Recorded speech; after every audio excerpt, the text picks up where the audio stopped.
17 years की legal battle, countless hearings और investigation agencies के बार बार बदलते थ्योरीज के बाद स्पेशल एनआईए कोर्ट ने अब 7 अक्यूज्ड इंक्लूडिंग प्रज्ञा सिंह ठाकुर को बरी कर दिया है। लेकिन ये एक्विटल सिर्फ एक वर्डिक्ट नहीं, ये प्रोसिक्यूशन के पूरे केस को क्वेश्चन मार्क में डाल देता है। जज ने अपने डिटेल्ड ऑर्डर में कहा कि ATS, anti terrorism squad and NIA, national investigation agency की थ्योरीज अजम्पशंस एंड प्रिजम्पशंस पर बेस थी। फॉरेंसिक एविडेंस वीक था और प्रज्ञा की कॉन्शियस पोजेशन प्रूव नहीं हो पाई। तो सवाल ये है कि क्या ये इन्वेस्टिगेशन एजेंसीज की फेलियर है? क्या कोर्ट ने एविडेंस के कमी की वजह से ये फैसला लिया, या सच में केस में फाउंडेशन ही वीक था? और सबसे बड़ा सवाल, 17 इयर्स तक चले इस केस का असली जस्टिस किसने पाया? अब इस केस में ये ऑर्डर भी काफी इम्पोर्टेंट है और आप शॉक में चले जाएंगे कि जब ये मुद्दा उठा था तब इस ब्लास्ट में now UP CM Yogi Adityanath का नाम भी जोड़ने की बात हुई थी। जी हाँ, आपने सही सुना। तो क्या है ये ऑर्डर और पूरा एंगल, चलिए इस वीडियो में देखते हैं।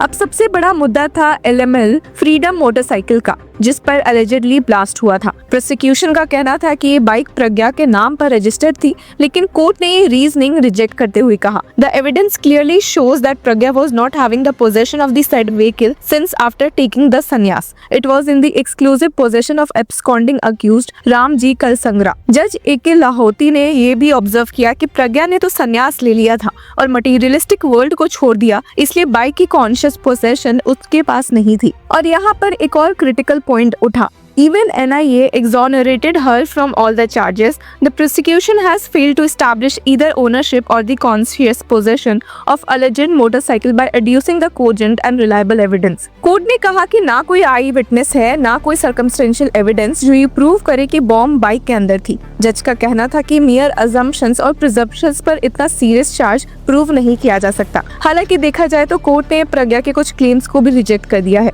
जहां उन्होंने अपनी तरफ से ये क्लेम किया कि उनको एटीएस कस्टडी में सीवियर टॉर्चर हुआ। कोर्ट ने पॉइंट एक्सेप्ट करने से साफ मना किया और कहा, the issue pertaining ill treatment and alleged beating should have been taken at the earliest, that is at the time of remand itself. Therefore except the bare contention, there is no evidence brought to my notice and hence I am not inclined to accept the submission of Pragya on this point. और इसी 2008 Malegaon blast में एक नया angle सामने आया। एक hostile witness ने claim किया कि महाराष्ट्र एटीएस ने उसे इलीगली कस्टडी में रखा और जबरदस्ती यूपी सीएम योगी आदित्यनाथ का नाम केस में घुमाया। स्पेशल एनआईए कोर्ट के 1000 पेज जजमेंट में जज ए.के. लाहौती ने लिखा कि विटनेस मिलिंद जोशी राव ने कहा कि एटीएस ने उन पर प्रेशर डाला कि वो योगी आदित्यनाथ, आरएसएस के इंद्रेश कुमार, साध्वी प्रज्ञा, स्वामी असीमानंद एंड प्रोफेसर देवधर का नाम ले। राव का कहना था कि I was told that I would be released only if I need these people. इसके बाद एक फॉर्मर एटीएस ऑफिसर महबूब मुजावर ने भी बड़ा खुलासा किया कि प्रोब के दौरान मोहन भागवत को अरेस्ट करने के प्लान था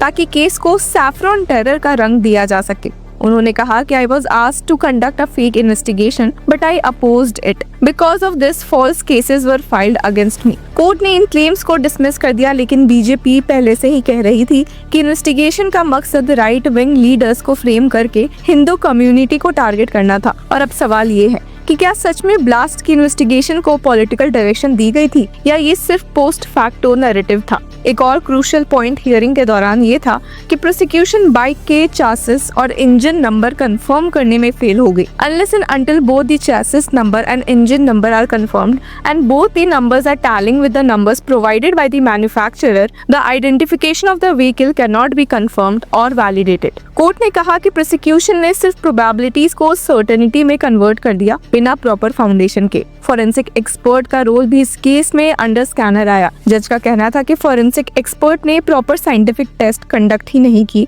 और सिर्फ सरफेस लेवल ऑब्जर्वेशंस की।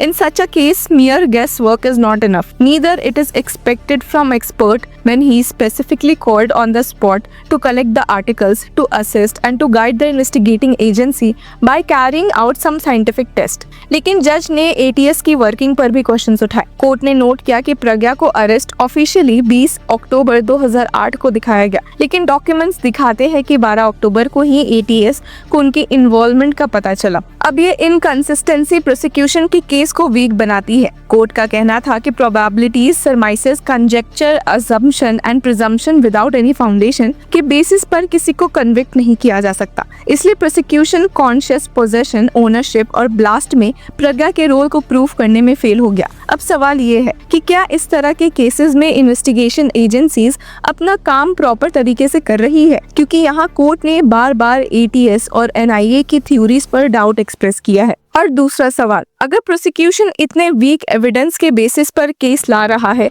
तो क्या ये जेन्युइन इन्वेस्टिगेशन थी या किसी लार्जर नैरेटिव का हिस्सा? इस जजमेंट ने क्लियरली ये मैसेज दिया कि क्रिमिनल लॉ में अजम्पशंस एंड प्रोबेबिलिटीज पर कन्विक्शन नहीं हो सकती, लेकिन इसके साथ ये भी रिफ्लेक्ट होता है कि इन्वेस्टिगेशन एजेंसीज को अपनी वर्किंग और एविडेंस कलेक्शन के स्टैंडर्ड्स को और स्ट्रेंथन करना होगा। अब आप बताइए कि क्या आपको लगता है कि इस एक्विटल के बाद जस्टिस हुआ, या ये सिर्फ प्रोसिक्यूशन की फेलियर थी जिसका फायदा अक्यूज्ड को मिला है? और क्या इसकी वजह से इस केस में जो विक्टिम्स थे वे सुप्रीम कोर्ट भी जा सकते हैं? सब कुछ हमें कमेंट सेक्शन में जरूर बताएं